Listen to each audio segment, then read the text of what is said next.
20 years of excellence. Sun International Institute of Tourism and Management.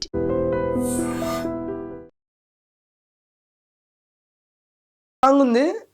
ఆ song అయితే అందరికీ నచ్చుతుంది. ఐ థింక్ మీ అమ్మాయిలకి నచ్చకపోవచ్చు, ఎందుకంటే అది మీ మీదే రాసి ఆపోజిట్ గా అమ్మాయిలు ఎట్లా మోసం చేస్తారు చేశారండి. ఇంకా దానికి చెప్తే కదా యాక్సెప్ట్ చేయడానికి. నాకు చెప్పలేదు. అది ప్రేమ ప్రేమ అంటే అది కదా, ఇది పిచ్చోళ్ళు రేపు పోరలు అంటే పూర్తిగా చెప్పలేదు, జస్ట్ పల్లె వరకు ఉంటది కదా, అది చెప్పారు. సో ఆ సాంగ్ అయితే జనాలందరికీ నచ్చుతుంది నేను అనుకుంటున్నాను. అబ్బాయిలందరికీ నచ్చుద్దని చెప్పాలి మీరు. నాకు తెలిసి మీరు కూడా కనెక్ట్ అవుతారు, మీరు చేసే ఉంటాయి అందులో.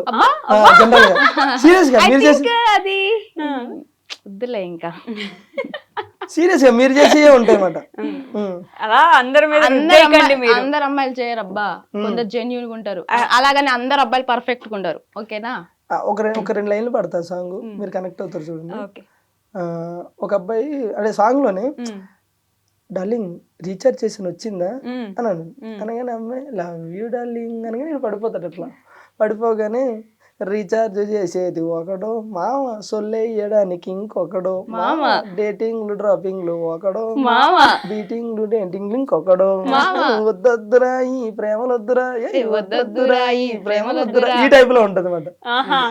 సో కాబట్టి జనరల్ గా లేడీస్ ఏం చేస్తారు అవన్నీ అందులో ఉంటాయి. ఏ అబ్బాయిలందరూ మంచి పద్ధతులు, ఓన్లీ వాళ్ళు సాంప్రదాయాన్ని శుద్ధ పూసలా, శుద్ధ పూసలు కాకపోవచ్చు కానీ పూసలు మేము పూసలు అమ్ముకునే వాళ్ళమా, అది నేను చెప్పాల్సిన అవసరం లేదు, నేను చూస్తే అర్థమవుతుంది.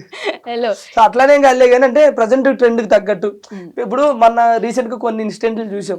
ఒకప్పుడు 30 years పైబడినోడు కానీ లేకపోతే 20 years వచ్చినోడు కానీ పెళ్లి అప్ప ఇప్పుడు పెళ్లి చేసుకోవాలని ఉండేది.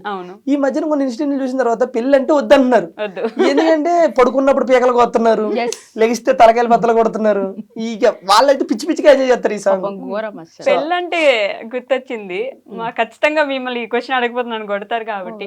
పెళ్లి ఎప్పుడు చేసుకోబోతున్నారు మీరు ఇద్దరు? త్వరగా మంచి సంబంధాలు రావాలి ఇద్దరికి. All the best. Thank you. Develop అయిపోయారు ఇద్దరు. మరి అట్లే లేదండి, బేసిక్ ఇలా ఎన్ని ఇంటర్వ్యూస్ లో చెప్తావని చెప్పేసి కళ్యాణం వచ్చినా కక్కు వచ్చినా ఆగదంటారు. అది వచ్చే టైం వస్తే అది వస్తుంది, అంతేగాని మీరు ప్లాన్ చేయట్లేదు. మనం ప్లాన్ చేస్తే ఏది అవ్వదు, చెప్తున్నాను కదా.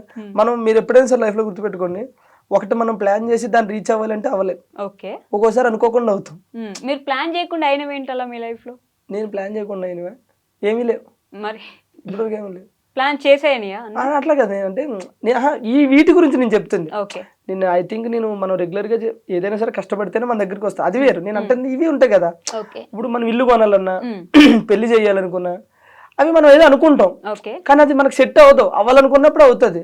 నేను ఒక టైంలో ఇల్లు కట్టాలని ఎప్పుడు మేము చిన్నప్పటి నుంచి అనుకుంటానే ఉన్నాం, కానీ అప్పుడు మా దగ్గర డబ్బులు లేక మేము కష్టపడలేక సో అది అక్కడ ఎప్పుడైంది అయ్యినప్పుడే అయ్యింది. సో పెళ్లి కూడా అంతే. ఇప్పుడు మా పెద్దమ్మ అబ్బాయికి కానీ వాళ్ళకి కానీ పెళ్లి చేయాలని ఒక 40-30 సంబంధాలు చూశారు, కానీ ఎక్కడ సెట్ అవ్వాలి అక్కడే సెట్ అవుతుంది. పెళ్ళు ఇల్లు ఈ రెండు అవి అవ్వాలనుకున్నప్పుడు అవి అవుతాయి అంతే.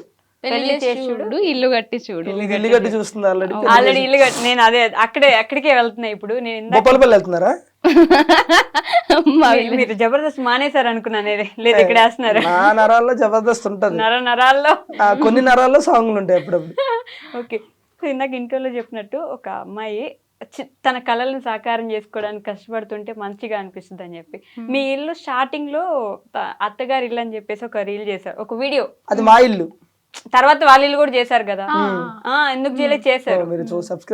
బా చూడకుండా ఫాలో అవ్వకుండానే మీరు చెప్పంగానే అవునా మీ ఇల్లు అంటాను అనుకున్నారా? మీరు ఆవిడది కూడా చేశారు. ఆ ఇల్లు చూసినప్పుడు మీరు ఇల్లు కట్టుకోవాలని, ఆ ఇల్లు ఎప్పటి నుంచో మీకున్న కోరిక అంటే ఫస్ట్ ఇల్లు కట్టుకోవాలి. ఆ ఇల్లు కట్టుకున్నప్పుడు చూసాను అనమాట, ఎంత కష్టపడ్డారు దానికోసం. మీరు కష్టపడ్డారు. పంపించేయండి సార్, ఇంటర్వ్యూలో పంపించేయండి. అసలు పాపం ఎంత మంచిగా మాట్లాడుకోబోతున్నా. ఆడపిల్లలు మాట్లాడుకుంటే చూడలేరండి మీరు? చెప్పు నా గురించి, నా కష్టం దగ్గర చూసావు కదా. అంటే ఇప్పటికీ కష్టపడుతున్నా. ఓకే, ఇప్పుడు కొంచెం ఫైనాన్షియల్ ప్రాబ్లం వల్ల హౌస్ వర్క్ అయితే స్టాప్ చేసిన, కన్స్ట్రక్షన్ స్టార్ట్ చేసి అంటే ఇంకో 6 months లో కంప్లీట్ చేయడం నా టార్గెట్. బట్ ఏమవుతుందో తెలియదు, ఇంతవరకు నిజమే చాలా కష్టమే. బట్ స్టార్ట్ చేశారు, ఎట్లయినా సరే చేసేద్దాం. అంటే నేను స్టార్ట్ చేసేటప్పుడు నాకు ఈయన ఏంటంటే నేను చేస్తానో చెయ్యలేనేమో అని అనుకున్నా. బట్ తిన్ దగ్గరుండి అవుతుంది నీతోని, నువ్వు చేయగలని చెప్పేసి చేశాడు. మధ్య మధ్యలో నాకు కొంచెం ఫైనాన్షియల్ పరంగా కూడా నాకు అవ్వకపోయినా కూడా నాకు దగ్గరుండి హెల్ప్ చేసిండు. So thank you. జనరల్గా ఏమంటే మన కష్టమే మనకి ఎప్పుడైనా సరే రిజల్ట్ ఇస్తుంది. జీవితంలో ఎప్పుడో ఒకసారి అదృష్టం వస్తుంది. మనకి ప్రతిరోజు కష్టం మన వెనకాలే ఉంటుంది. సో దానికి అదృష్టం ఇల్లు రూపంలో వచ్చింది. బట్ నేను చెప్తున్నా కదా, మా జబర్దస్త్ మొత్తంలో అంటే మా బ్యాచ్లో, నేను మన ఈ బ్యాచ్లో అందరికంటే పెద్ద ఇల్లు ఎవరిదంటే దీనిదే. తెలిసి తెలియక అయిపోయింది, అది నాకు క్లారిటీ లేదు ఫస్ట్ ఆఫ్ ఆల్. ఓకే, అంత పెద్ద ఇల్లు బేసిక్గా మావన్నీ అంటే 2 డబుల్ బెడ్రూమ్ అట్లయితే వీళ్ళు 3 బెడ్రూమ్. ఓకే, సో తన కష్టం రీచ్ అవుతుంది. సో ప్రజెంట్ వెళ్ళేదారిలో అడ్డంకులు వస్తూ ఉంటాయి, చిన్న ఫైనాన్షియల్ ప్రాబ్లం, అవి కూడా సర్దుకుంటే అయిపోతాయి, ఏం లేదు, అయిపోతాయి అంతే. బట్ బాగానే కష్టపడి సంపాదించి కడుతున్నారు మొత్తానికి. నిజం చెప్తున్నా, పాపం కష్టాన్ని ఒకటే నమ్ముకుంటుంది అనమాట ప్రతిరోజు. అంటే సంపాదించాలంటే ఎలా అయినా సంపాదించచ్చు ఈ రోజుల్లో, అది మాత్రం.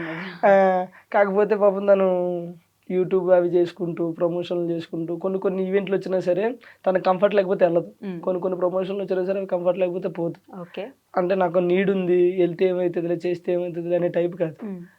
ఈ రోజు కాబట్టి ఇల్లు రేపు కట్టొచ్చు. మన ఏమంటారో ఆ సెల్ఫ్ రెస్పెక్ట్ అనేది ఒకటి ఉంటుంది, దాన్ని పోగొట్టుకోవద్దు, ఆ మనసును చంపుకొని వెళ్ళొద్దు అనే టైప్ మాట. సో అందుకని కష్టపడుతూ ఉంటాను. అదే వస్తుంది, అది కూడా అది కూడా కంపెనీ చూసి మీరు నేర్చుకున్నారే ఏంటి అలానే అనుకోండి.